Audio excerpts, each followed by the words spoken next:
Así que para empezar, quiero darles, no sé si decir consejo, no sé si sugerencia, pero déjenme tomarlo como consejo.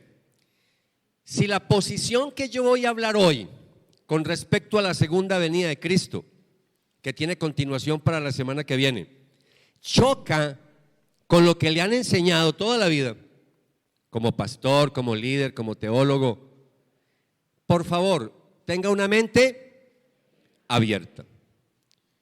Yo a lo largo de mi vida, yo soy teólogo, a lo largo de mi vida yo he tenido que cambiar posiciones bíblicas. Y las he cambiado porque me di cuenta que lo que yo creía no tenía suficiente sustento bíblico. Entonces, cuando vi otros maestros de la palabra, cuando vi otras posturas con mucho más fundamento bíblico, yo tuve que claudicar y dar un paso al costado y decir, tomo más bien esta posición porque la veo más bíblica. Entonces, yo pretendo, de una vez voy a poner las cartas sobre la mesa, yo pretendo derribar una doctrina con respecto a la segunda venida de Cristo que está diseminada por toda Latinoamérica, y que si usted coge 100 iglesias, 100 pastores, de 100 habrá uno que enseñará lo que yo les voy a enseñar en esta mañana y la próxima semana. Así que lo que les voy a decir es muy polémico, no es algo mío, no. Yo voy a mostrarles el fundamento bíblico. Gracias a Dios no estoy solo, hay muchos maestros y teólogos de la palabra que también obviamente tienen la misma postura que yo les voy a predicar. Si usted viene por primera vez y no tiene mucho conocimiento de la palabra, también téngame un poquito de paciencia. Voy a tratar de, como en mi lenguaje parroquial, voy a tratar de platanizar este tema. Es un tema que se toca en los seminarios bíblicos y en los institutos bíblicos, pero poco a poco en las iglesias. Por eso, en los últimos años, hemos tomado el mes de octubre para dar una serie nueva cada año. Una serie que nos toma octubre y nos toma también parte de noviembre y se llama Iglesia Reformada, siempre reformándose. Y estoy tocando temas doctrinales, temas que no se tocan generalmente en las celebraciones, cultos de fin de semana. Pues el tema de hoy es un tema bien difícil. Yo ya llevo con esta es la tercera predicación con un tema muy controversial que es la segunda venida de Cristo. Ahora, alguien dirá que Renzo tomó esta serie porque ahora se vino todos los problemas con Israel. I'm sorry. No es así. Yo se los anuncié mucho antes y a mí nadie me llamó de Israel que iban a invadir Gaza ni nada de esas cosas. Nadie me llamó por allá. O sea que simplemente le pedí dirección al Señor. Este no era el tema que yo tenía para este año, era otro tema, pero bueno, Dios es bueno y como siempre les digo, yo soy torpe para escuchar la voz del Señor, pero a veces le escucho. Entonces me dejé dirigir. Y por eso estoy compartiendo hoy la segunda venida de Cristo. Voy a tomar unas 8 predicaciones, esta es la tercera. Y estamos en el tema, para que se me ubique, si no ha venido en las 2 semanas anteriores, estamos respondiendo la pregunta del cómo. Estamos haciendo preguntas de periodistas. ¿Quién? ¿Cómo? ¿Cuándo? ¿Dónde? ¿Por qué? ¿Para qué? Todas las vamos a responder. No le voy a sacar el cuerpo a ninguna pregunta.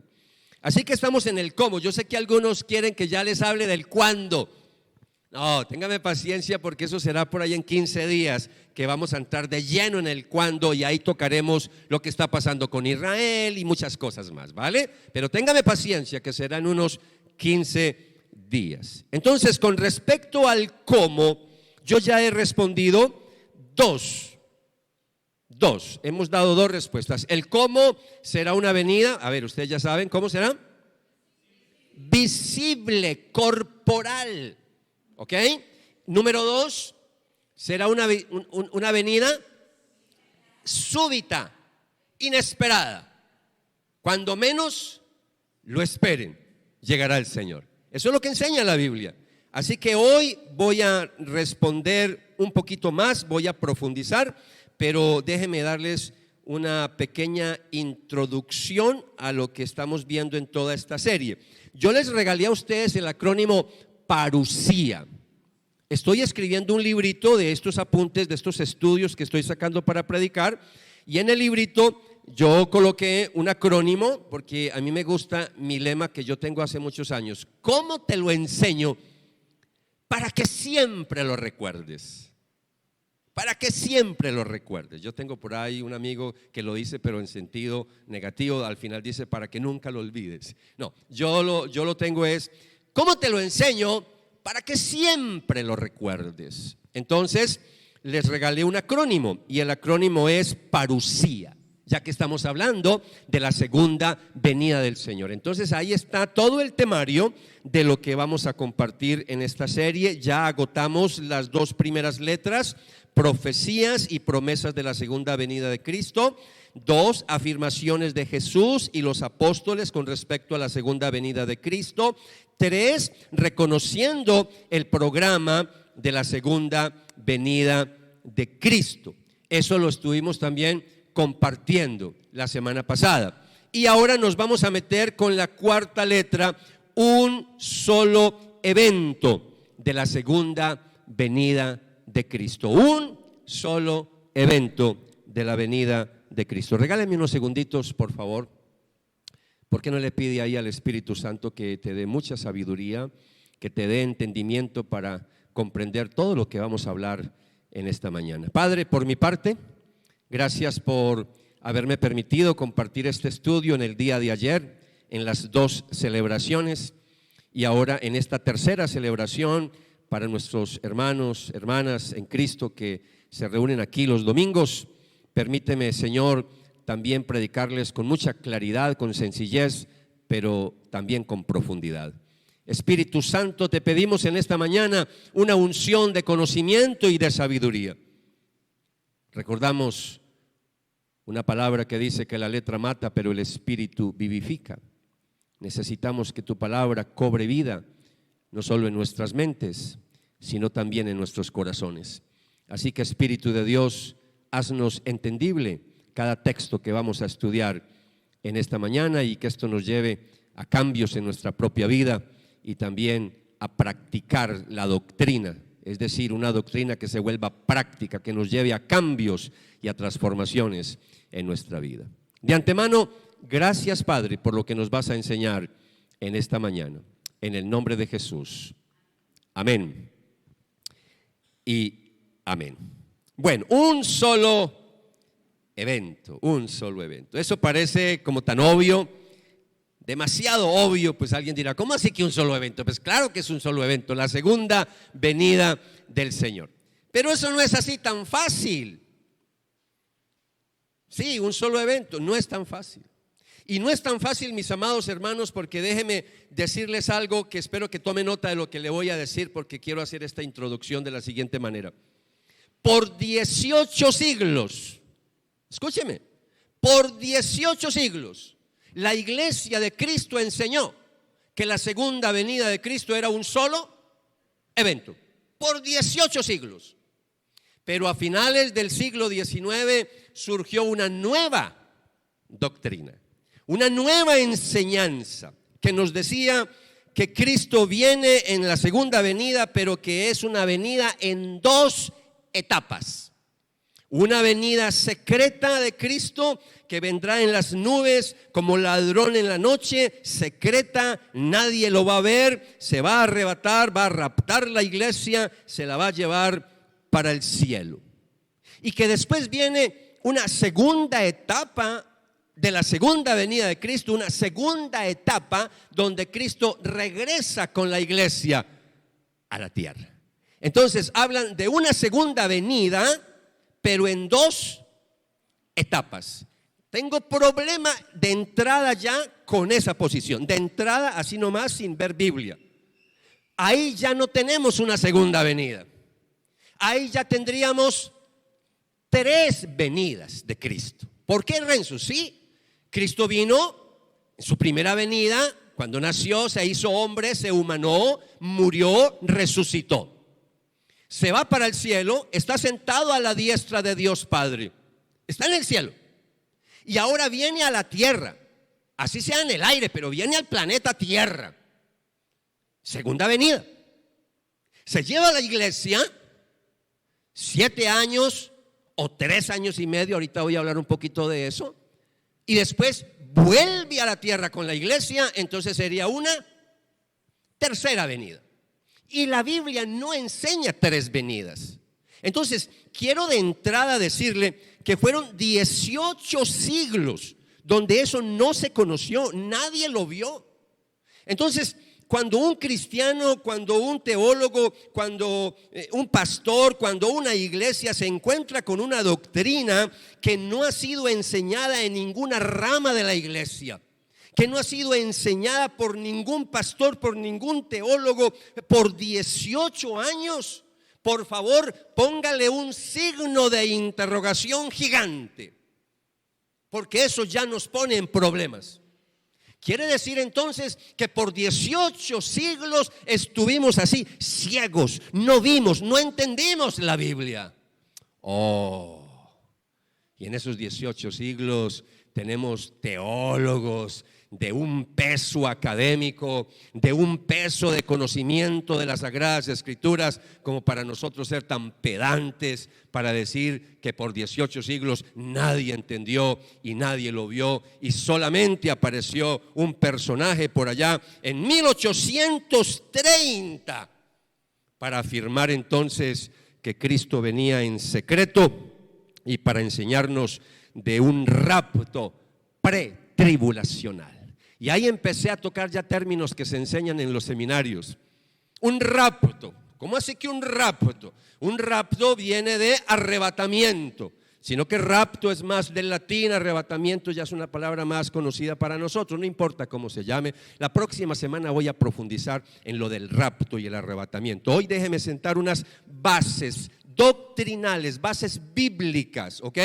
Entonces, cuando les digo esto, el personaje, y vamos a verlo en pantalla, John Nelson Darby fue la primera persona en enseñar un rapto pretribulacional. ¿Cómo que pretribulacional? Es decir, que Cristo vendrá antes de la gran tribulación, se llevará a la iglesia y volverá otra vez, una tercera venida, volverá otra vez cuando ya haya terminado la gran tribulación. Esa es la postura de la mayoría de las iglesias evangélicas en el día de hoy en Latinoamérica. Y voy a colocar solamente un ejemplo porque aquí tengo hermanos, hermanas en Cristo que vienen de distintos trasfondos, pero déjenme solamente ponerle varias denominaciones acá para decirles lo polémico que es esto. Si yo pongo aquí asambleas de Dios, cuadrangulares, centro de fe y esperanza, todos enseñan esto que acabe de mencionar. Si coloca más iglesias, igual, comunidad de fe, wesleyana, y siga para allá, y siga. Y un sector grande de la iglesia bautista también enseña eso, y yo soy bautista. Entonces, amados, esto es muy difícil, es un tema muy complicado. Yo no voy a profundizar de dónde extrajo John Nelson Darby. Yo sí he estudiado muchas cosas, pero no quiero entrar en especulaciones. Porque algunos hablan de que fue una jovencita por allá en una profecía, etcétera, etcétera, y que John Darby retomó de ahí. Yo no voy a entrar en eso, pues yo me conozco toda la historia, porque a mí me ha tocado leer y escarbar. Pero tengo que decirle con plena autoridad, y lo reto, lo desafío, la desafío sanamente hablando, a que busque en cualquier libro, busque en las bibliotecas, busque en la inteligencia artificial, busque en cualquier parte, en donde encontrará usted una enseñanza de una segunda venida repartida en 2 etapas antes de 1830. No lo encuentra. Por eso tengo que decirles que les presten mucha atención a esta enseñanza, porque lo que voy a hacer es qué es lo que ha enseñado la iglesia por tantos siglos. Hasta el día de hoy, ¿qué enseñamos? Una escuela que solamente hay una segunda venida de Cristo. Entonces, de una vez voy a poner las cartas sobre la mesa. Yo enseño, Renzo Espinosa, que la segunda venida de Cristo es lo mismo, el arrebatamiento y el rapto, eso es lo mismo que hablar de la segunda venida de Cristo. Es decir, Cristo viene en las nubes, yo creo en un arrebatamiento, la iglesia será arrebatada, sí, pero para darle la bienvenida al Rey que viene. Hosana al que viene, y viene y se posa sobre la tierra. Esa es la enseñanza que yo les voy a ofrecer y que voy a intentar demostrarles que es la posición bíblica, más bíblica. Ahora, ¿cómo fue, Renzo, que una enseñanza que por 18 siglos nunca nadie la enseñó, cómo fue que se hizo tan popular? Bueno, miremos la diapositiva. Se hizo muy popular por esa Biblia. Scofield, estamos hablando también de otro teólogo, otro hombre de Dios, porque son hombres de Dios. Yo no estoy aquí hablando de que son falsos profetas. Ojo con eso, no estoy diciendo eso. Otro hombre de Dios, primera Biblia de estudio protestante. En esa época no habían Biblias de estudio protestantes. Mire, este hombre hizo un trabajo fascinante con notas, pero el problema de las Biblias de estudio es que lo que comenta el que hizo el estudio es una persona como usted y como yo, no es inspirada, es su postura, ¿ok? Entonces por eso yo tengo problema con las Biblias de estudio católicas, pero yo aprecio las Biblias, versiones católicas, como la Biblia de Jerusalén. Para mí es una de las mejores traducciones que se han hecho de la Biblia en español, la Biblia de Jerusalén. Pero tengo problemas con los comentarios, con las notas, pero es que eso no es inspirado por Dios. Lo mismo pasa con las Biblias protestantes, cristianas. Dependiendo de la escuela de los biblistas, así es tendenciosa los comentarios. Entonces esta Biblia, fue un seguidor de John Darby. Claro, como fue seguidor de John Darby, todas las notas tenían que ver con una segunda venida de Cristo en 2 etapas. Eso es lo que se conoce en los términos académicos como dispensacionalismo pretribulacional. Eso parece un trabalenguas. Dispensacionalismo pretribulacional. No voy a explicarles qué es lo que enseña el dispensacionalismo. Yo no soy dispensacionalista, pero no les voy a explicar todo eso. Pero dentro del dispensacionalismo hay una doctrina muy particular de ellos, y es segunda venida de Cristo en 2 etapas. Una en secreto, invisible, nadie lo ve, y una segunda cuando llega con la iglesia. ¿Ok? Eso es dispensacionalista. Entonces, lo que voy a hacer, mis amados, es mostrarles en la palabra del Señor que esa posición y esos comentarios de Scofield no son comentarios muy bíblicos. Cuando uno le hace una sana exégesis, una sana hermenéutica, hay muchas contradicciones. Hay muchas contradicciones. Ahora, ¿por qué se hizo tan popular? Porque fue una época, sobre todo en las iglesias, muchas misiones rurales y muchos pastores que no tenían la oportunidad de ir a un seminario, a un instituto bíblico, tenían un buen recurso: estudiar con la Biblia de Scofield. Ahí tenían las notas, bosquejos. Entonces, claro, muchos no fueron a un seminario inicialmente, pero se adoctrinaron con la Biblia de Scofield, y eso se fue diseminando a tal grado que hasta el día de hoy ya es otra historia. Eso se propagó de una manera que ya académicos, buenos teólogos, adoptan también el dispensacionalismo, cuando uno a veces se deja guiar por posiciones doctrinales y no tanto por posiciones bíblicas. Yo tengo que decirle algo, y por favor voy a mencionar nombres, pero no para herir sensibilidades de nadie, pero tengo que mencionar nombres. Hay hombres de Dios que están en esta escuela del dispensacionalismo. Para muchos son respetados, pero yo quiero llamarle la atención a algo. Si bien es cierto que todos aquí podemos ser simpatizantes de ciertos teólogos y ciertos pastores, pero yo le voy a dar un consejo: no se case con ninguno. No se case con ninguno. ¿Por qué? Porque usted no va a encontrar un hombre de Dios que tenga todas las posiciones súper claras. No, si pronto en una acertó, en otra de pronto no tanto. Por eso yo soy un seguidor de todos. Yo retomo de John Piper, yo retomo de R.C. Sproul, yo retomo de todos. Yo retomo de John MacArthur, yo retomo de Miguel Núñez, yo retomo de cantidad de teólogos que hay en el día de hoy. Yo he sido formado, he tenido mentores como Josh McDowell, Adrian Rogers, Charles Stanley, pero muchos de ellos son dispensacionalistas. Entonces, por favor, no se case con ninguno. Ay, no, algunos, ay, no, es que lo que diga Sujel Michelén, eso es palabra de Dios. ¿Quién dijo? ¿Quién dijo? Yo he estado en la iglesia de ellos, yo estuve allá una semana, una iglesia normalita como nosotros, una iglesia grande como de 800 personas, muy bonita, pero tienen posiciones que yo no estoy de acuerdo. Y son mis hermanos. Entonces, ¿cuál es el problema? Entonces, por favor, no se me vuelva fanático de nadie. Ay, no, lo que diga John MacArthur. Yo conozco una personita en Alemania que parece que si fuera un dios para él. No, es que si John MacArthur lo dice en su Biblia, eso es. No, momentico, venga. Es lo que diga la Biblia. No es lo que diga John MacArthur, no es lo que diga John Piper, no es lo que diga R.C. Sproul, que en paz descanse, muchos de ellos ya murieron. Que a propósito, cuando uno empieza a recordar esos maestros que ya murió, es porque uno ya está viejito. Uno ya está viejito. Bueno, habiendo hecho esa clarificación en esta mañana, qué mejor, amados, que meternos con el pasaje que es lo que usan los dispensacionalistas. El versículo que yo lo llamo como el caballito de batalla, que ellos utilizan para hablar de un rapto secreto, es Primera de Tesalonicenses capítulo 4 versículo 17. ¿Qué versículo tan mal interpretado por los dispensacionalistas? Déjeme decírselo así, tan mal interpretado. Pero téngame paciencia porque llegaremos la próxima semana allá. Dice, pues el Señor mismo descenderá del cielo con voz de mando, con voz de arcángel, ¿con qué más?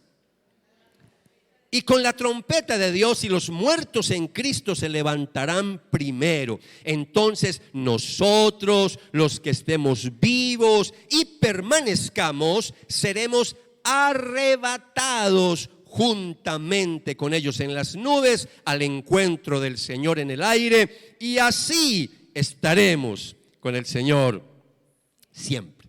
Entonces, los dispensacionalistas, los que creen en una segunda venida repartida en dos eventos, su programa de la segunda venida más o menos es así. Si miran el versículo 16, entonces, primero, el regreso de Cristo; 2, la resurrección de los creyentes; 3, el rapto secreto de la iglesia; 4, la reunión con Cristo cuando se la lleva para la iglesia, para el cielo.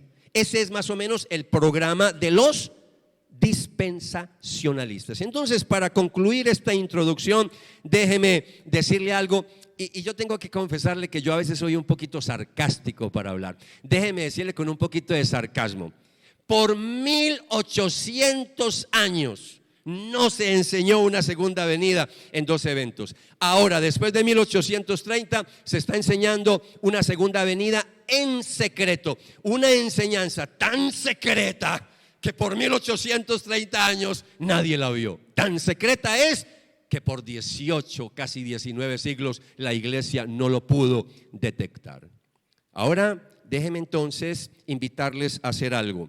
La iglesia siempre enseñó una segunda venida, y para nosotros que somos una iglesia confesionalista, ¿cómo así, Renzo, que confesionalista? Nosotros adoptamos los primeros credos de la iglesia, lo hacemos juntamente con todas las ramas del cristianismo, porque adoptamos los principales credos para definir qué es sana doctrina y qué no es sana doctrina. Por eso esos principales credos, ahí no encajan los testigos de Jehová, por eso decimos que es una secta falsa, porque no encajan en los credos. ¿Cuáles credos? Los principales: credo apostólico y el credo de Nicea. Dos principales credos, hay más, pero lo que no quepa ahí, lo que vaya en contra de lo que dice ahí, generalmente decimos es una falsa enseñanza. ¿Ok? Mire, el credo de los apóstoles. ¿Qué dice el credo de los apóstoles, sobre todo con la segunda venida de Cristo? ¿Qué dice? Sencillito: al tercer día resucitó de entre los muertos, subió al cielo y está sentado a la diestra de Dios Padre Todopoderoso. ¿Y qué dice con respecto a la segunda venida? Y desde allí, desde el cielo, ¿qué dice? Vendrá. ¿Cuándo vendrá? Al fin del mundo. Una sola segunda venida, no es dos segundas venidas, no, es una sola. Por eso hemos titulado un solo evento. Y dice, y desde allí vendrá al fin del mundo a juzgar a los vivos y a los muertos. Lo mismo hace el credo de Nicea, el credo niceno. También cuando habla de la segunda venida de Cristo, dice más o menos parecido, y al tercer día resucitó, sugiriendo las escrituras, o como dicen las escrituras, subió a los cielos y está sentado a la diestra de Dios Padre. Y mire lo que dice, y vendrá otra vez con gloria a juzgar a los vivos y a los muertos. Una sola segunda venida, un solo evento. Bueno, entonces, hablando de los dispensacionalistas, ¿qué es lo que hacen los dispensacionalistas? Sobre todo, yo he tenido que estudiar, y discúlpenme el lenguaje tan ramplón que voy a usar, me he tenido que comer todos los libros que ustedes no se alcanzan a imaginar para escribir este librito de la segunda venida del Señor. Y me ha tocado volver a repasar qué enseñan los dispensacionalistas, qué es lo que dice MacArthur, qué dicen otros teólogos de la misma talla. Hay amados, eso ellos para todo le encuentran una respuesta y uno a veces, si uno no tiene fundamentos y rigor exegético para estudiar la Biblia, lo embolatan a uno y le pegan una embolatada a uno del siglo. Y yo sé que lo hacen con buena intención. ¿Ok? Empecemos pues por ahí. No hay una mala intención, porque ellos están convencidos que eso es verdad. ¿Ok? A mí me enseñaron eso. Yo llegué al Seminario Bíblico de Colombia siendo dispensacionalista. A mí me enseñaron. Entonces yo siempre creí que el Señor venía en las nubes en secreto y que se llevaba a la iglesia, y eso fue lo que yo enseñé en mi iglesia los primeros años. Ya después, cuando me metí ya con la hermenéutica, a hacer estudios más serios de la palabra, le apliqué leyes de hermenéutica al dispensacionalismo y cayó, solito cayó por su propio peso. Mire, voy a colocarle un ejemplo. ¿Ustedes creen que por qué la semana pasada tuve una conferencia bíblica acá tan ladrilluda? Muy ladrilluda, porque les hablé de términos griegos para hablar de la segunda venida de Cristo. Les hablé, ¿se acuerdan? Que estamos hablando no solamente de parusía, les hablé de eco, epifanía, apocalipsis. ¿Sí recuerdan? Todos esos términos yo les mencioné a ustedes que en el Nuevo Testamento, y miramos los contextos, hablaban indistintamente de la misma segunda venida de Cristo, como sinónimos, pero simplemente para enfatizar un punto o el otro, pero nunca para hablar de dos eventos diferentes. Pero en cambio los dispensacionalistas vienen y nos dicen que parusía es el rapto secreto, y después nos dicen que Apocalipsis, Revelación, es la segunda venida literal. Momentico, ya lo vimos. Si usted no vio la conferencia, escúchese la predicación que está en la página web. Ahí están todos los términos. Es más, yo les voy a mostrar a ustedes después. Parusía se usa también para hablar de la segunda visible a la tierra que dicen los dispensacionalistas. O sea que no tiene peso ninguno. Ya vimos la semana pasada eso. También lo mismo ocurre cuando los dispensacionalistas hacen diferencia entre el día de Cristo y el día del Señor. Ellos tienen respuesta para todo, pero lastimosamente equivocada. Porque cuando yo voy a la Biblia, se los voy a mostrar la semana que viene, el día de Cristo y el día del Señor es lo mismo. Es lo mismo, es para hablar de la segunda venida del Señor, solamente que ellos tienen que justificar cómo reparten la segunda venida en dos etapas. Entonces dicen, no, una tiene que ver con el día del Señor, otra tiene que ver con el día de Cristo. Son dos cosas diferentes, y según la Biblia y según lo que yo les voy a compartir, es la misma cosa. Bien, amados, ¿qué mejor entonces, ya habiendo dejado claro algunas cosas, porque apenas estoy calentando motores? Yo no he empezado todavía. Entonces, como apenas estamos calentando motores, déjenme usar el pasaje central. Ya que estamos hablando de Primera de Tesalonicenses capítulo 4 versículo 17 como el versículo lema de los dispensacionalistas, cojamos un texto a la luz de ¿qué? Del contexto. Entonces miremos toda la porción. Entonces, ¿qué voy a hacer con ustedes? Voy a coger desde el versículo 13 hasta el 18 y le vamos a sacar jugo a ese pasaje. Es decir, el mismo pasaje que usan los dispensacionalistas, yo lo voy a usar en contra de ellos. ¿Estamos? Pero quiero volver a clarificar otra vez porque no quiero malos entendidos. Si usted al final de la prédica de hoy y lo que voy a compartir la próxima semana, porque la próxima semana voy a dar argumentos más contundentes que los de hoy. Entonces me le va a decir a la persona que está al lado suyo, dígale, no nos podemos perder la próxima semana. Dígale, no nos podemos perder la próxima semana. Porque es de verdad, la próxima semana tengo argumentos que si a usted no le queda claro hoy, como en las corridas de toros, en la próxima semana, ¿qué voy a hacer yo? El que lo entendió, lo entendió. El que solamente está escuchando no sabe lo que hice, lenguaje no verbal, ¿no? Le puse la estocada al toro. Pero venga, hablando ya seriamente, no tengo problema si terminando hoy y la próxima semana usted quiere seguir enseñando el dispensacionalismo. Sigue siendo mi hermano, mi hermana en Cristo. ¿Estamos? No quiero fanáticos en esta iglesia. Yo no quiero ser fanático. Una cosa es tener convicciones, otra cosa es ser fanático. Entonces, si usted quiere seguir siendo dispensacionalista, vale. Pero quiero que con la prédica de hoy y la próxima semana y la que di la semana pasada, sepa y entienda que los que no somos dispensacionalistas tenemos argumentos bíblicos de peso para no ser dispensacionalistas. Entonces no nos critique, no vaya a pensar que es que usted tiene la última revelación, porque no es así. Amados, ¿estamos listos? Dígale al que está al lado suyo, dígale, ahora sí se va a poner esto bueno, dígale, ahora sí se va a poner bueno esto.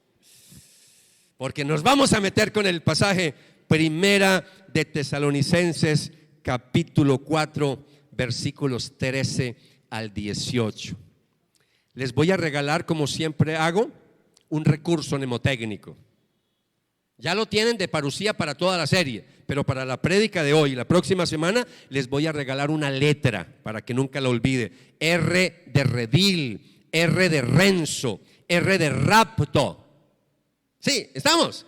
Entonces, aquí viene mi primer punto. Razón de escribirles. Razón de escribirles. Ahora, ¿por qué Pablo escribe Primera de Tesalonicenses, sobre todo el capítulo 4? Yo quiero que entiendan el contexto. Pablo está en la cárcel. A él, por lo que él responde, deducimos que a él le llegan preguntas. Parece ser que fue a través de Timoteo que les llevó la carta. Y entonces hay inquietudes. Los tesalonicenses tienen algunas inquietudes. ¿Como cuáles? ¿Qué le ha pasado? ¿Qué sucede? ¿Qué ha sucedido? ¿Qué le va a suceder a algunos hermanos que ya murieron? Fue una iglesia perseguida, era una iglesia que estaba siendo perseguida y ellos estaban esperando la segunda venida del Señor. Entonces algunos estaban preocupaditos. ¿Qué va a pasar con ellos que murieron y no estaban vivos para cuando el Señor regrese? Porque ellos esperaban al Señor en ese día.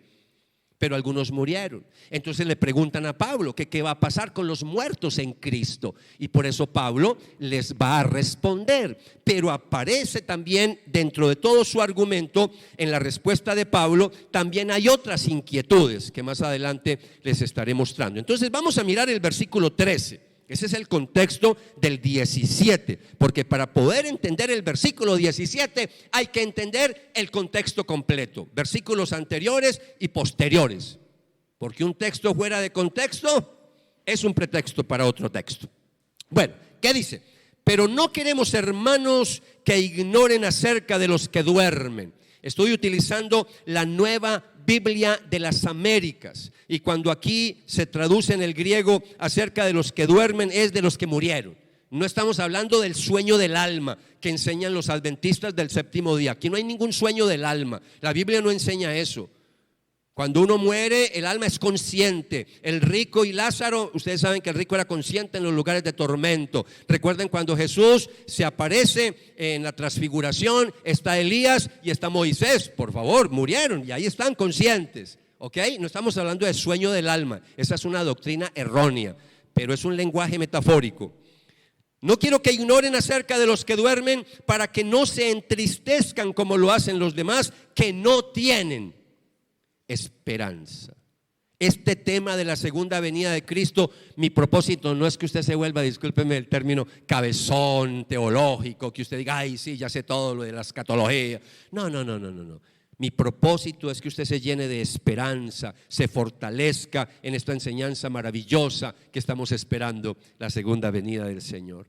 Ahora, cuando yo miro el texto, parece ser, por el énfasis que también hace Pablo, que hay otras inquietudes también con los tesalonicenses, y es que ellos querían saber cuándo ocurriría la segunda venida del Señor. De eso vamos a hablar más adelante. Entonces, podemos decir así, sin lugar a equivocarnos, mirando este trasfondo, que hay un propósito de Pablo al escribir, y es que su razón es una razón muy doctrinal para responder una inquietud de doctrina, pero también hay una inquietud pastoral. Su motivación es muy pastoral, ¿ok? Quiero que lo vean de esa manera. Entonces vamos adelante rápido porque necesito llegar al versículo 16 rápido. Versículo 14, el segundo punto donde yo divido este pasaje y lo llamo resumen doctrinal. Y cuando digo resumen doctrinal es porque Pablo va a sentar unas bases antes de hablar de la resurrección de los cristianos que han muerto. Y la base que utiliza Pablo es que él fundamenta todo en la resurrección de Cristo. Y eso es lo que enseña Pablo en otras cartas, que Cristo es las primicias, ¿ok?, de los que durmieron. En otras palabras, él se levantó de la tumba, Dios le levantó de la tumba, y él es la garantía de que nosotros también, si morimos, también nos vamos a levantar y también vamos a tener cuerpos glorificados. Ojo, cuerpos glorificados, muy semejantes a los del Señor cuando resucitó. Entonces ese es el fundamento de Pablo. Mire lo que dice el 14: porque si creemos que Jesús murió y resucitó, así también Dios traerá con él ¿a quiénes? A los que durmieron. Presten atención porque voy a volver a este texto, voy a volver la semana que viene, si el Señor me regala la vida. Preste atención, ahora no voy a seguir hablando más, pero quiero que lo tenga ahí muy guardadito para la próxima semana. Entonces, creer en la propia resurrección de Jesús conlleva a creer en la resurrección de aquellos que han muerto en el Señor. Esa es nuestra confianza y es nuestra creencia. Este versículo también aclara el problema, que los creyentes que estén vivos cuando el Señor venga también van a ser ¿qué? Van a ser arrebatados y se van a encontrar juntamente con los muertos en Cristo. Solamente que Pablo empieza a responder que primero son los muertos en Cristo y después serán los que estén vivos. De ahí entonces las palabras de Pablo animando a la iglesia en esta esperanza maravillosa del versículo 18, porque el pasaje termina con estas palabras: por tanto, confórtense unos a otros con estas palabras. Esto es de esperanza, esto nos tiene que llenar de esperanza, ¿vale? Entonces, déjeme avanzar, y ahora mi tercer punto de este pasaje sería el regreso de Cristo. El regreso, llámelo regreso, llámelo retorno, ¿cierto? Me gusta más regreso. El regreso de Cristo, versículos 15 y 16. No perdamos de vista, amados, que Pablo está respondiendo la pregunta de los tesalonicenses con respecto a qué pasará con los creyentes que han muerto antes de la segunda venida del Señor. ¿Qué va a pasar con ellos? Esa es la preocupación de ellos y Pablo les va a responder. Y mire lo que dice el 15: por lo cual les decimos esto por la palabra del Señor, que nosotros, los que estemos vivos y permanezcamos hasta la venida del Señor, ¿qué dice Pablo? No precederemos a los que durmieron. Entonces déjeme mostrarle este texto en otras versiones, porque ese lenguaje algunos no lo entienden. Entonces se lo voy a mostrar en un lenguaje más sencillo. La Nueva Traducción Viviente dice: nosotros, los que todavía estemos vivos cuando el Señor regrese, la única segunda venida, estamos hablando de una sola segunda venida, dice, no nos encontraremos con Él. Encontraremos, es que nos vamos a encontrar, no es para volvernos, no, es que lo vamos a encontrar. Ese es el lenguaje, es un encuentro, vamos a recibir al Señor. Ojo con el argumento. No es que viene para volvernos a ir con... No. Vamos es al encuentro, ¿ok? Entonces dice, no nos encontraremos con Él antes de los que hayan muerto. Ahora, me gusta más como lo traduce la Nueva Versión Internacional.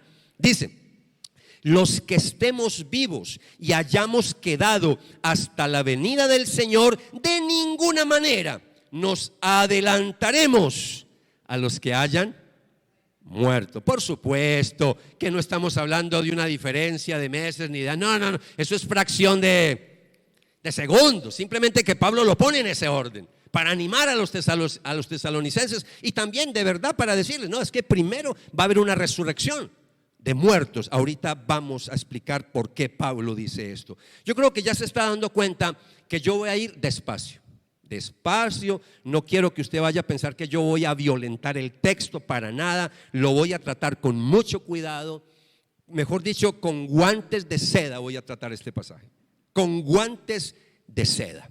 El versículo 16, Pablo vuelve a decir que los muertos en Cristo resucitarán primero, pero ahora en el versículo 16 Pablo nos va a dar unos detalles sobre la venida de Cristo, sobre todo en el cómo, porque yo estoy respondiendo es el cómo viene. Entonces quiero que le preste atención al versículo 16 porque quería llegar allá. Ahí me voy a quedar el resto de la predicación. Solo en el versículo 16 le vamos a sacar jugo al versículo 16. ¿Están conmigo? Bueno, dice así la palabra del Señor. Pues el Señor mismo descenderá del cielo. Escúcheme, Él desciende del cielo. Suena totalmente ilógico que desciende del cielo para otra vez regresar al cielo. No, desciende a la tierra a establecer su reino. Eso lo voy a explicar la próxima semana. Simplemente quiero que mire el texto sin prejuicios, sin posiciones doctrinales. No se deje condicionar por corrientes teológicas. Mire el texto tal cual está. Entonces dice otra vez, pues el Señor mismo descenderá del cielo. ¿Cómo va a descender? ¿Cómo va a descender? Yo siempre les pongo en negrilla, con voz de mando, con voz de arcángel y con la trompeta de Dios. Y otra vez nos dice, y los muertos en Cristo. A ese Pablo, qué belleza. A él se le podía preguntar cositas, ¿no? Porque cuando él respondía era bien clarito. Una y otra vez respondía lo mismo y hágale y ampliaba el argumento. Me encanta, ese es uno, para mí después de Cristo, Pablo para mí es mi admiración total. Entonces, mire lo que Pablo nos va a hablar. Y yo quiero recordar que los dispensacionalistas creen que Primera de Tesalonicenses 4, 13 al 18 habla del rapto pretribulacionista, el rapto secreto de la iglesia. Quiero que mire que el pasaje que yo voy a estudiar es un pasaje que lo voy a usar, pero en contra de los mismos dispensacionalistas, porque es que el mismo lenguaje no encaja para nada en lo que enseñan los dispensacionalistas. Empezando que voy a decir algo de entrada. Escuche, de entrada. Ellos nos dicen que es secreto. Nadie lo ve. Secreto. Pero cuando yo miro el lenguaje de Pablo, él despliega, es un despliegue de bulla, es un despliegue de ruido, es un despliegue de sonidos. Y uno dice, venga, ¿a dónde está el silencio y a dónde está lo secreto? Y uno dice, entonces otra vez los dispensacionalistas tienen respuesta para todo. Ellos dicen, es que solo lo escucha la iglesia.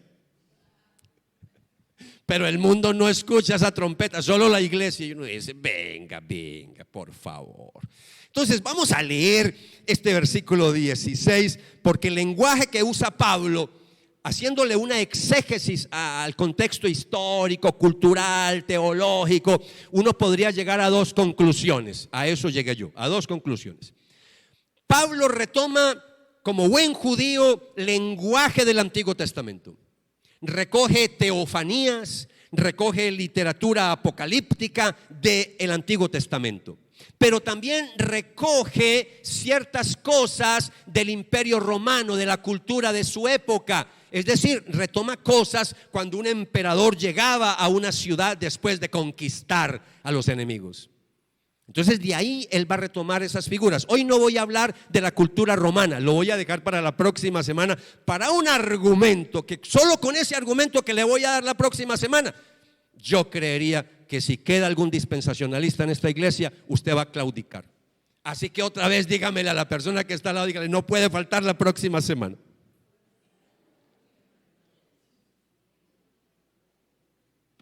Bueno, promesa es promesa. Voy a hablar solo de lo que Pablo retoma del Antiguo Testamento. Entonces, cuando miramos el Antiguo Testamento, uno empieza a ver que también hay lenguajes parecidos a los que Pablo escribió en Tesalonicenses capítulo 4, donde se nos habla cómo eran esas teofanías. Teofanías es cuando Dios se hacía presente, se manifestaba. Esa es una teofanía, una presencia de Dios especial. Acompáñenme, solamente voy a tomar algunos ejemplos, porque si yo me pongo a hacer un estudio exhaustivo de todo esto, nos coge la segunda venida del Señor sin nosotros haber terminado el estudio. Entonces, solamente como ejemplo busque Éxodo 19:16. Ahí hay una teofanía muy interesante. Dios se presenta en esa montaña, ahí en el desierto, y ahí está Moisés y el pueblo está escuchando, el pueblo ve, escucha, hay ruido en el monte Sinaí. Y aconteció que al tercer día, cuando llegó la mañana, mire este lenguaje cuando Dios se presenta, cuando Dios irrumpe en el escenario humano. ¿Hubo qué? Truenos y relámpagos. ¿Y qué más? Y una densa nube sobre el monte. ¿Y qué más? Y un sonido tan fuerte de trompeta que hizo temblar a todo el pueblo que estaba en el campamento. Si usted mira ahí el descenso de Yahvé a esa montaña, mire el lenguaje, va acompañado de una espesa nube, un lenguaje muy parecido al que usa Pablo, porque nos va a hablar de una venida en las nubes, parecido al lenguaje del Nuevo Testamento, cuando vimos en semanas anteriores que así como Cristo fue ascendido, los ángeles le dijeron a los discípulos, así mismo va a descender. ¿Cómo ascendió él? ¿Envuelto en qué? En nubes. Así también va a volver. Entonces mire que aquí también encontramos la nube, también encontramos la trompeta. Y no una trompeta cualquiera, dice un fuerte sonido de trompeta. Elementos que vemos en la descripción de Primera de Tesalonicenses capítulo 4 versículo 16. Por eso yo creo que Pablo está retomando figuras también del Antiguo Testamento. Ahora volvamos otra vez al versículo 16. Otra vez. Pues el Señor mismo descenderá del cielo. Voy a explicar estas tres cosas con voz de mando, con voz de arcángel y con la trompeta de Dios, y los muertos en Cristo se levantarán primero. Yo siempre tengo propósitos. Cuando yo predico, siempre pienso en mi auditorio, y no solamente pienso en los miembros, sino que también pienso en los que se están capacitando para ser expositores de la palabra. En español usted va a ver 3 puntos, pero es en español. En el griego realmente no son 3 puntos, en el griego son 2 puntos, porque básicamente lo que Pablo nos va a mostrar acá es que nos va a hablar el cómo va a venir el Señor. ¿Cómo? Entonces dice con voz de mando, y en segundo lugar nos va a explicar cómo es la voz de mando. ¿Cómo lo explica en segundo lugar? Con 2 figuras, hablando de voz de arcángel y trompeta de Dios. Entonces aquí tenemos 2 puntos, ¿ok? Y voy a explicar entonces el primero, con voz de mando. Cuando miramos el término griego que utiliza aquí Pablo está utilizando un lenguaje militar. El término griego que se usa en términos militares cuando un comandante llama a sus tropas a formar fila.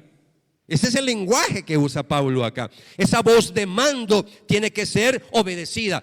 Lo podríamos también llamar un grito de guerra.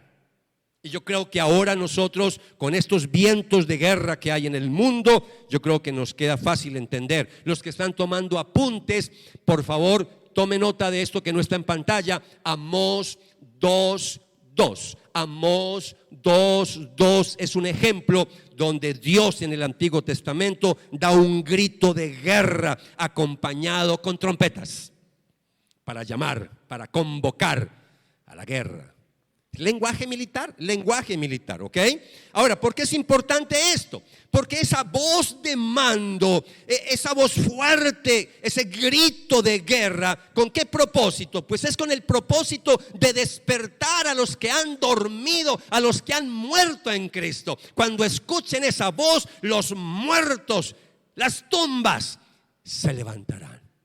Y ahí tenemos muchas preguntas, por favor, que no tienen respuesta, pero Dios es un Dios todopoderoso. Él sabe cómo lo va a hacer, si fue cremado, no fue cremado, si se lo comieron los tiburones, lo que sea. Pero la Biblia dice que el mar devolverá a los muertos. Los muertos en Cristo resucitarán y no van a ser zombies.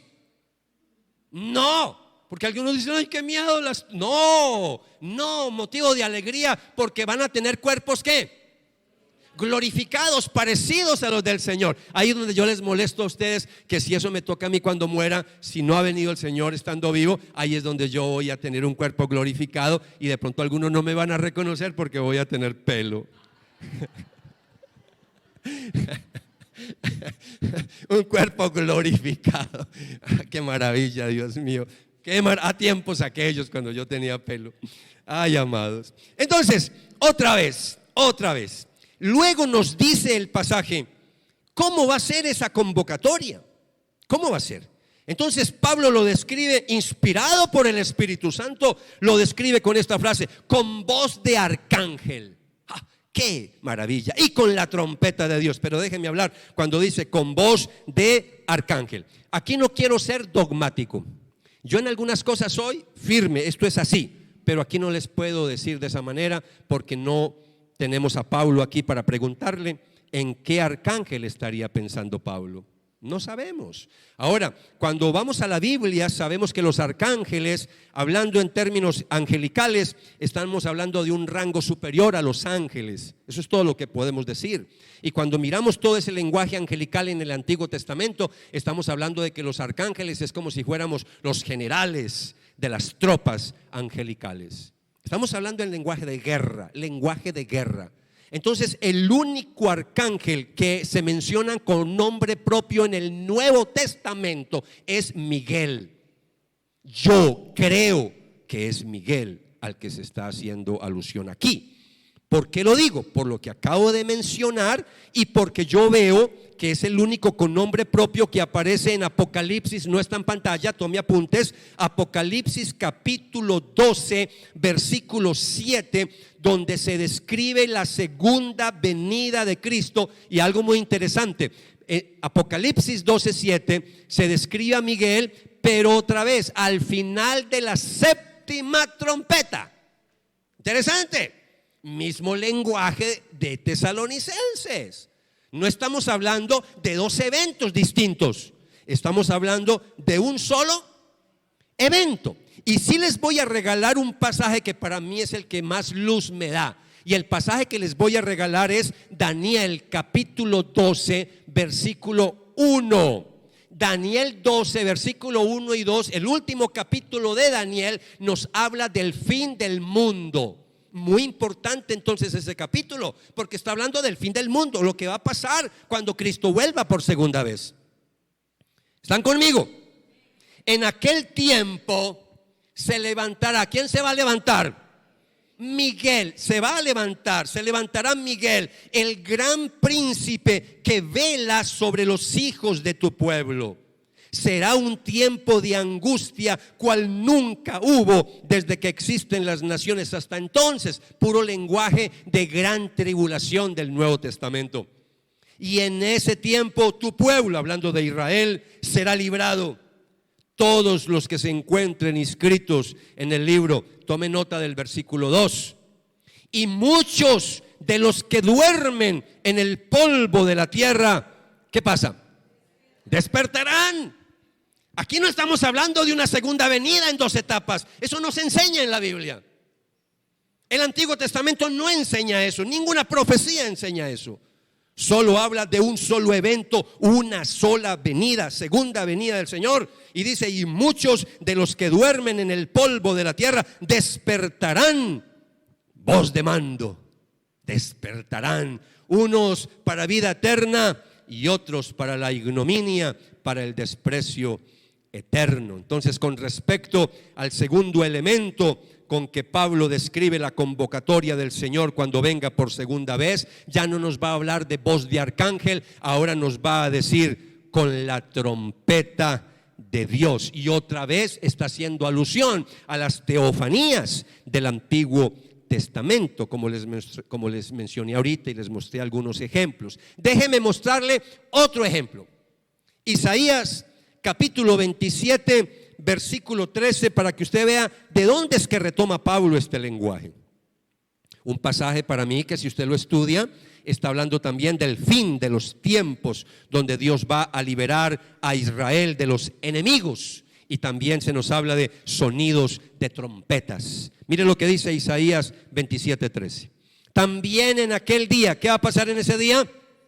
Se tocará una gran trompeta. ¿Usted ve ese lenguaje diferente a Tesalonicenses 4? No, es lo mismo, solo que los dispensacionalistas dicen que es diferente, ¿no? Que la segunda venida literal a la tierra es diferente a la venida en secreto. No, es lo mismo. Mire lo que dice acá: se tocará una gran trompeta, y los que perecían en la tierra de Asiria y los desterrados en la tierra de Egipto vendrán y adorarán al Señor en el monte santo en Jerusalén. Ahora, ¿por qué tengo que explicarles todo esto? Se los tengo que explicar, amados, porque yo puedo empezar a leer y a estudiar la Biblia con las gafas del siglo XXI, desconociendo el lenguaje bíblico. Entonces, si yo leo el pasaje con las gafas del siglo XXI y digo que el Señor viene con sonido de trompeta, yo puedo creer que es que van a haber una cantidad de ángeles tocando una tonada linda, de pronto un himno con trompetas. No. Por eso los dibujos que encuentra uno por ahí de la segunda venida del Señor, yo no pude encontrar un dibujito mejor del video que les mandé. Son trompetas que no son las trompetas que usaba Israel. Esas trompetas eran más bien como un chofar, sonido de guerra. Tiene que ver con guerra. Aquí no estamos hablando de notas musicales. No. Es más, le voy a mostrar un texto bíblico, cómo utiliza Pablo el término trompetas. Y se los voy a regalar. Ahí está en pantalla, 1 Corintios 14:8. Pablo dice: porque si la trompeta da un sonido incierto, ¿quién se preparará para la batalla? Si nota, ¿lenguaje de qué? Lenguaje de guerra, grito de guerra, voz de arcángel, trompeta de Dios. En ningún pasaje del Antiguo Testamento vemos una segunda venida de Cristo dividida en dos etapas. Esta trompeta de Dios se tocará cuando Cristo regrese visiblemente a la tierra, no de manera invisible y secreta como enseñan los dispensacionalistas. Es más, ya les dije, será una venida estruendosa. Y yo les voy a decir algo: el Antiguo Testamento da muchos detalles, pero no tengo tiempo. Pero sí le quiero regalar una última cita del Antiguo Testamento que está en Joel capítulo 2, versículo 1. Y nos dice Joel, inspirado por el Espíritu Santo, viendo el futuro de la segunda venida del Señor: toquen trompeta en Sión y suenen alarma en mi monte santo. Lenguaje de guerra. Tiemblen todos los habitantes de la tierra, porque viene el día del Señor, ciertamente está cercano. Para nosotros hoy 2023, octubre de 2023, para nosotros hoy 15 de octubre está todavía mucho más cerca. Y más con lo que está pasando ahora en Israel. Empezando esta serie, yo les dije a ustedes: el reloj profético de Dios es Israel. Y no había pasado nada de estas cosas. Ahora tenemos que estar muy pendientes de lo que está pasando en Israel, pero será un tema que será para dentro de unos 15, 20 días, que me meteré en el asunto de Israel. Por ahora estoy contestando el cómo. Después hablaré sobre el cuándo. Recuerde que esto va hasta noviembre, con el favor de Dios. Amados, pero yo siempre dejo el mejor vino para lo último. Ese es un lenguaje para decir que dejo lo mejor para lo último. Amados, muy interesante todo lo que hemos visto, pero qué mejor que dejar que sea Jesús mismo el que nos diga cómo va a ser su segunda venida. Yo le voy a decir algo. Si Jesús fuera a venir secretamente, invisible, para llevarse a su iglesia, Cristo se lo hubiera dicho a sus discípulos. Porque en ninguna parte vemos la intención de Jesús de ocultarle cosas a sus discípulos. Todo lo contrario. Es más, cuando Jesús a veces compartía parábolas, era para que la gente no entendiera. Uno a veces cree que era para que entendiera, no era para que no entendiera. Pero estando en casita, ¿ha leído? Cuando dice que los discípulos le preguntaban allá en la intimidad del hogar, y ya Jesús les ¿qué? Les explicaba. Si Jesús hubiera tenido la intención, amados, de guardar en secreto estas cosas, pues hubiera dicho: yo vengo en secreto, no se lo digan a nadie, solo a la iglesia, pero nadie me va a ver. Y hubiera hablado de una venida en 2 etapas, pero Él me enseña eso. Así que quítese todo argumento. Yo siempre le pido a alguien cuando tiene una postura contraria, por favor no se cierre. No le voy a decir que borre todo, no. Haga como los computadores cuando uno a veces hace algunas limpiezas, coja esas carpeticas, póngalas a un lado, pero por favor ábrase. Pero no ábrase en el sentido que ábrase de la iglesia, no. Abra su mente, abra su mente. Deje que el Señor le hable. Aquí mire un pasaje con todo el trasfondo que le di. Yo creo que va a entender mejor este pasaje. ¿Están listos para leerlo? Mateo 24, versículo 30 y 31. Miren, Jesús hablando después de las señales. Al final dice: entonces aparecerá en el cielo la señal del Hijo del Hombre. ¿De quién está hablando Jesús? ¿De Él mismo? Entonces aparecerá en el cielo la señal del Hijo del Hombre, y todas las tribus de la tierra harán duelo y verán al Hijo del Hombre que viene sobre las nubes del cielo con poder y gran gloria. En ningún momento Él enseñó que solo la iglesia lo iba a ver, que solo sus discípulos lo iban a ver. No, vendrá con poder y gran gloria, y toda la tierra lo va a ver. Todos los habitantes, como dice Apocalipsis capítulo 1, versículo 7, todo ojo lo verá, así de sencillo. Versículo 31. Y Él enviará a sus ángeles. Vuelve a aparecer los ángeles con voz de arcángel, porque hay sonido de guerra, se movilizan las tropas angelicales. Otra vez, ¿quién enseña eso? Jesús, no el teólogo tal ni el teólogo fulano, no, la Biblia. Jesús nos está diciendo eso. Y Él enviará a sus ángeles, y vuelve y aparece el elemento de la trompeta. Y enviará a sus ángeles con una gran trompeta, y reunirá a sus escogidos de los 4 vientos, desde un extremo de los cielos hasta el otro. Ese es el rapto, ese es el arrebatamiento. Claro que yo creo en un rapto, claro que yo creo en un arrebatamiento. La iglesia va a ser arrebatada, pero para recibir al Señor que viene en el aire. Y ahí la próxima semana le voy a explicar mucho más para que le quede claro que estamos hablando de una sola segunda venida del Señor.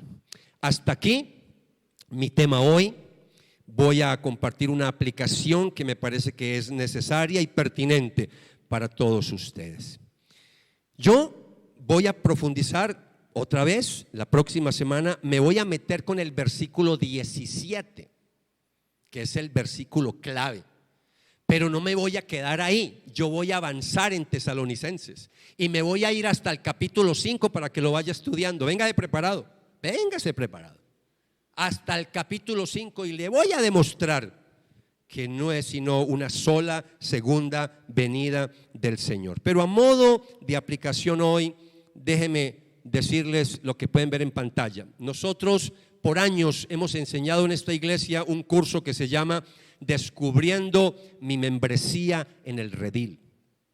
Con esto, amigos que nos visitan desde hace poco a la iglesia, en esta iglesia usted puede asistir por años sin ser miembro de esta iglesia. En esta iglesia hacemos curso formal de membresía. La membresía de esta iglesia es para que usted sepa quiénes somos. Es una enseñanza que yo doy, dura 2 meses, 8 reuniones, donde le explico quiénes somos, de dónde venimos, en qué creemos, cómo es nuestra liturgia, en qué nos diferenciamos de iglesias hermanas evangélicas. Pertenecemos a la sana doctrina, pero somos diferentes a otras misiones en algunas cositas. Entonces ahí yo les enseño que aquí nos comemos los frijoles de una manera particular. Son los mismos frijoles, pero nos los comemos diferente. Entonces ese curso es para eso. Y doy cuatro ciclos en el año. Estoy en el último ciclo. Si usted no pudo asistir a curso de membresía ahora, en febrero damos el otro. Hasta febrero, ya le tocó esperar hasta febrero, porque ya no doy más cursos de membresía hasta febrero. Ya con este es el 4º que doy. Son ciclos, damos cada trimestre, hacemos un ciclo. Bueno, ¿por qué estoy diciendo eso? Porque en el curso de membresía yo enseño este punto. Hablo de doctrinas esenciales y doctrinas no esenciales. Entonces decimos esto. Algunos se lo atribuyen a San Agustín, otros a Santo Tomás de Aquino, pero investigando ninguno de los dos dijo eso. Otro día se lo digo. Fue otro el que dijo eso. Entonces, en todas las enseñanzas y doctrinas claves debemos de tener unidad. ¿Ok? En doctrinas que no son esenciales debemos de tener libertad.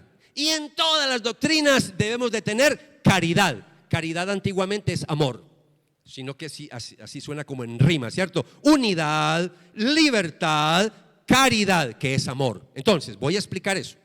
Una doctrina esencial para nosotros es no negociable. O sea que en esta iglesia tenemos no negociables. Para usted ser miembro de esta iglesia tiene que hablar el mismo idioma de nosotros. Ahora, por favor, entiéndame, no pretendemos que todos aquí pensemos igual, no. Pero en doctrinas básicas y fundamentales sí tenemos que pensar igual. Renzo, explíqueme. Bueno, le voy a dar 2 ejemplos. 1, la Trinidad.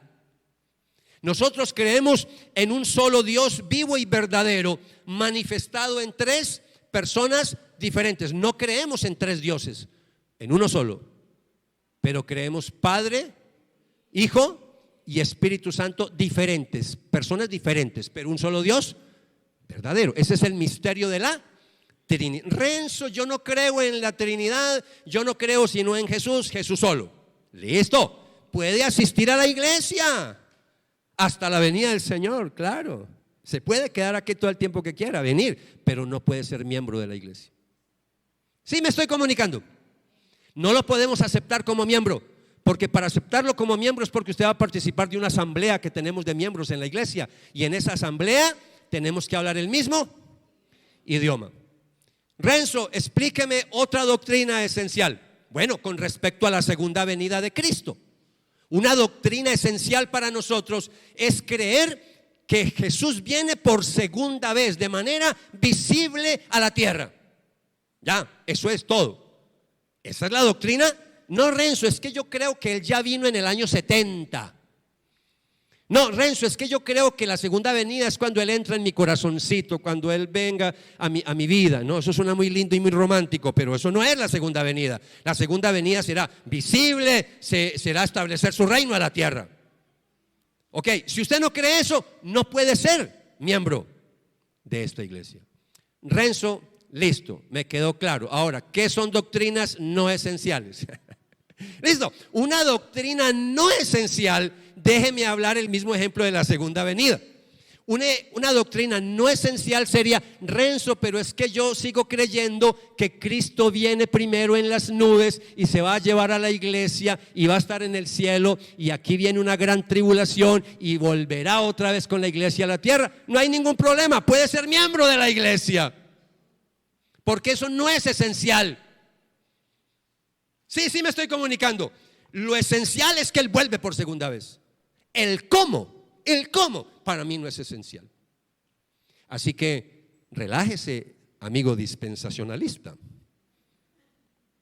Relájese, que aquí no tenemos problema.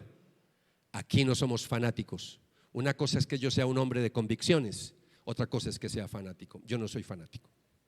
No soy fanático. ¿Y por qué, Renzo, estoy diciendo eso? Sencillamente por algo que está pasando en la iglesia en el día de hoy. Con suma preocupación veo denominaciones que se están fraccionando, se están dividiendo por bobadas. Por bobadas. ¿Cómo vamos a dividir una iglesia por este asunto? Yo sé que es, alguien dirá, no, tampoco es bobada, no, es una cosa seria. Pero venga, usted no se va a salvar por creer que vienen las nubes o en secreto. Usted no se va a salvar que, no, es que yo creo que esas trompetas, eso es simbólico. Yo no creo que nadie escuche esas trompetas. ¡Listo! ¿Qué problema hay con eso? Es mi hermano, yo creo que van a ser audibles. ¿Usted cree que no? Listo, es mi hermano. ¿Yo cómo voy a pelear por una bobada de esas? Yo sí peleo con alguien que me diga que Cristo ya vino. Venga, peleemos aquí, mi Biblia en mano, que Él no ha venido. Y si usted sigue diciendo eso, para mí es un falso profeta. Y esto es una cosa que muchas iglesias no lo aceptan. Hay teólogos muy serios que enseñan que Jesús ya vino y tienen argumentos. Lo que pasa es que son argumentos que no tienen mucho peso. Lo mismo estoy haciendo yo con esta doctrina. Para mí el dispensacionalismo en cuanto a la doctrina del rapto secreto no tiene mucho peso, pero yo no tengo problema con mis hermanos. Mire lo que enseñé el año pasado con respecto al bautismo. Ese fanatismo que hay en algunas iglesias, no, es que si no es en la piscina, si no lo sumergen. Otros dicen, no, es que tiene que ser en el río para que los pecados se vayan. Pues qué fanatismo, por Dios. Y nosotros en esta iglesia no tenemos problema con él. No, Renzo, es que a mí me bautizaron, me echaron agüita en la cabeza. Listo, usted ya es bautizado. ¿Cuál es el problema? En esta iglesia bautizamos por inmersión, por afusión, lo que usted quiera. Aquí no tenemos problema de eso. O sea, doctrina esencial, bautismo en agua. Eso no es negociable. Bautismo. ¿El cómo? Veo que algunos todavía, Renzo, deme otro ejemplo. Listo, le voy a dar otro ejemplo. Santa Cena. En esta iglesia practicamos la Santa Cena. ¿El cómo? Ahí somos abiertos.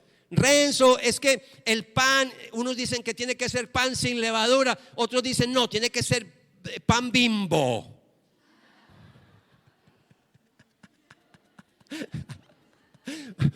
El pan de la abuela.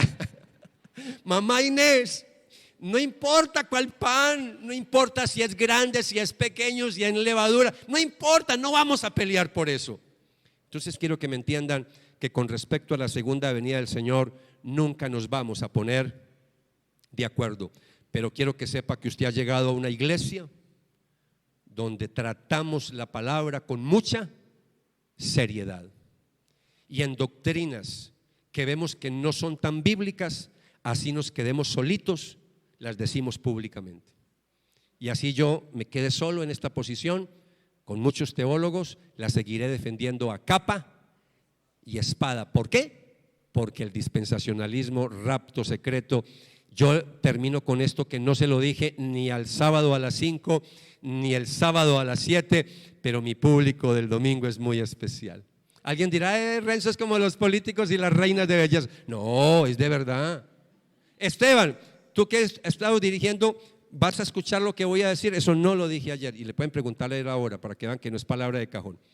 Mire, yo quisiera estar equivocado. ¿Me está escuchando? Yo quisiera estar equivocado. ¿Sabe por qué? Ay, amados, yo soy muy miedoso. ¿Cómo así que el Señor viene es al final de la gran tribulación? ¿Qué? Y entonces la iglesia, claro, Él viene al final. Yo quisiera estar equivocado. ¿Por qué? Porque quiere decir que yo me voy a ir antes que se desate la tribulación. Yo quisiera estar equivocado, pero le voy a decir algo. Voy a seguir con la posición porque creo que es la bíblica, porque eso me da más tranquilidad, y le voy a decir por qué. Si estoy equivocado y el Señor viene en las nubes, en secreto, y me lleva, gloria a Dios, me salvé de la tribulación. Pero si usted está albergando la doctrina de que llegará en secreto y usted dice, no vamos a pasar por la tribulación, y oh sorpresa, arranca la tribulación y por ningún lado lo raptaron.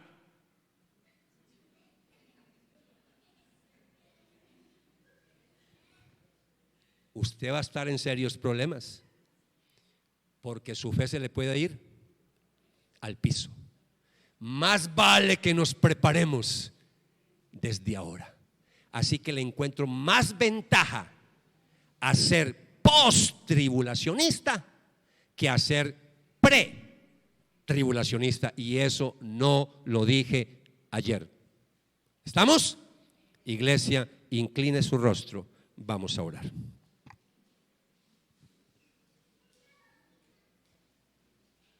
Padre, gracias en esta mañana que nos permites profundizar en tu palabra y tocar un tema tan pertinente para el día de hoy como es prepararnos para tu segunda venida. Señor, aquí estamos para decirte que nos des mucha sabiduría para seguir profundizando en este estudio, porque necesitamos esclarecer dudas, tener claridad y sobre todo una iglesia tan heterogénea. Porque aquí tenemos personas, Padre Santo, tú lo sabes, que apenas están conociendo de tu palabra. Esta enseñanza es nueva totalmente para ellos. No saben nada de dispensacionalismo, estas cosas son nuevas, términos nuevos, pero ellos lo único que quieren saber es cómo es tu segunda venida y cómo debemos de prepararnos. Los que ya llevamos años, pues ya conocemos algunas escuelas teológicas. Padre, ayúdanos con este estudio a tener claridad en nuestra iglesia de las posturas sin entrar en fanatismos. No estamos aquí para condenarnos porque alguien piensa diferente, no. Debemos de amarnos como hermanos aunque tengamos posturas diferentes. Pero iglesia, quiero que hoy le quede supremamente claro que tenemos que ser celosos de la palabra. No podemos aceptar una doctrina porque cierta autoridad teológica lo diga. Aceptamos es lo que está basado en tu palabra. Por eso somos una iglesia bibliocéntrica. Ayúdanos a depurar conceptos, teologías, posiciones que no tengan mucha base y mucho fundamento bíblico. Ayúdanos a quedarnos solo con el texto bíblico y tener posturas que a veces no son muy populares y hasta a veces nos miran raro cuando enseñamos algo diferente. También, Señor, ayúdanos a prepararnos para tu segunda venida. Creo que ese es el mensaje principal, prepararnos para tu segunda venida. Y por eso, iglesia, te invito a que te pongas de pie, levante tus manos al cielo y entonemos este cántico con todas nuestras fuerzas, un cántico que hemos aprendido comenzando esta serie, una oración cantada para decir que queremos prepararnos para recibir a nuestro Rey en su segunda venida. Adoremos al Señor.